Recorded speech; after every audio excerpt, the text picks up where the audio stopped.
সময়ে কাম্পালায় গাড়ির ধোঁয়া ও শব্দ শহরের বাসিন্দা ও পরিবেশের জন্য বোঝা হয়ে উঠেছে।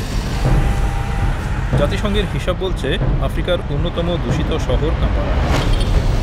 সরকার এই পরিস্থিতি পরিবর্তন করতে চায়, সেজন্য গ্যাসোলিন চালিত পরিবহনের জায়গায় ইলেকট্রিক বাহন চালুর চেষ্টা শুরু হয়েছে।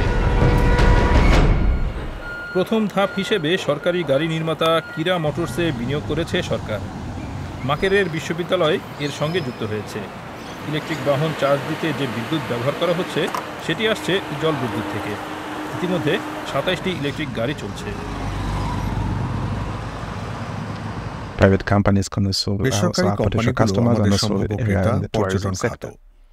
So we are working closely, especially with the Taxi Owners Federation in Kampala, which has predominantly been a consumer of 14-seater vans or matatus, to transition them to larger capacity full electric buses.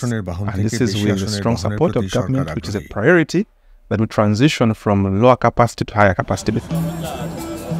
Electric বাসগুলো বর্তমানে Uganda airlines ও civil aviation অথরিটির মতো সরকারি সংস্থাগুলোতে ব্যবহৃত হচ্ছে।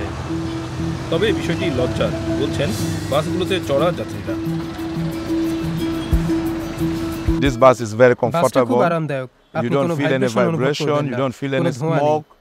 The AC is fantastic, and you know the design itself. We are yearning that this bus, if it can reach northern Uganda, I think we're going to have the safest mode of transport experienced by the people of Uganda so far. কাম্পালার অনেক taxi আর বাস বেশ পুরনো। এগুলোতে চলাচল নিরাপদ নয়, এগুলো পরিবেশ বান্ধব নয়। মাইকেল ওয়ানিয়ামা একটি সংস্থা গড়ে তুলেছেন যেটি সড়কের নিরাপত্তা ও যাতায়াতের কারণে হওয়া স্বাস্থ্য সমস্যা নিয়ে কাজ করে। তার নিয়মিত কাজের মধ্যে আছে একটি যান সড়কে চলাচলের উপযোগী কিনা তা দেখভাল করা এবং সেই তথ্য সংশ্লিষ্ট কর্তৃপক্ষকে দেওয়া। When we have this data, government can look into it, সরকার সেগুলো নীতি ও নিয়মকানুন তৈরিতে ব্যবহার করতে পারে। মানুষকে সাশ্রয়ী মূল্যে ইলেকট্রিক বাহন কিনতে আগ্রহী করতে সরকার হয়তো প্রণোদনার ব্যবস্থা চালু করতে পারে।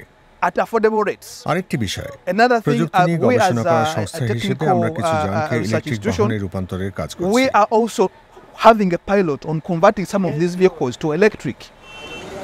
নতুন গাড়ি কেনার চেয়ে এটি সাশ্রয়ী বিকল্প হতে পারে।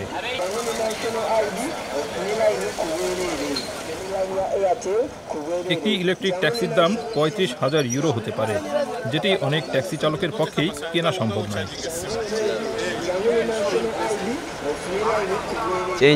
আমি এটা কেন পছন্দ করি? এটা কোনো জ্বালানি খরচ করে না। দ্বিতীয়ত, এটা গ্যাসোলিনের চেয়ে বেশি লাভজনক। ইলেকট্রিক গাড়ি আমদানিতে সরকার এখনও কর নিয়ে থাকে, তাই অনেক চালকের পক্ষে এগুলো কেনা সম্ভব নয়। ই মোবিলিটি পুরোপুরি অর্জন করতে উগান্ডায় আরও অ্যাক্টিভিস্ট ও বিনিয়োগ প্রয়োজন। তবে যাত্রা শুরু হয়েছে, যদিও সামনে অনেক পথ।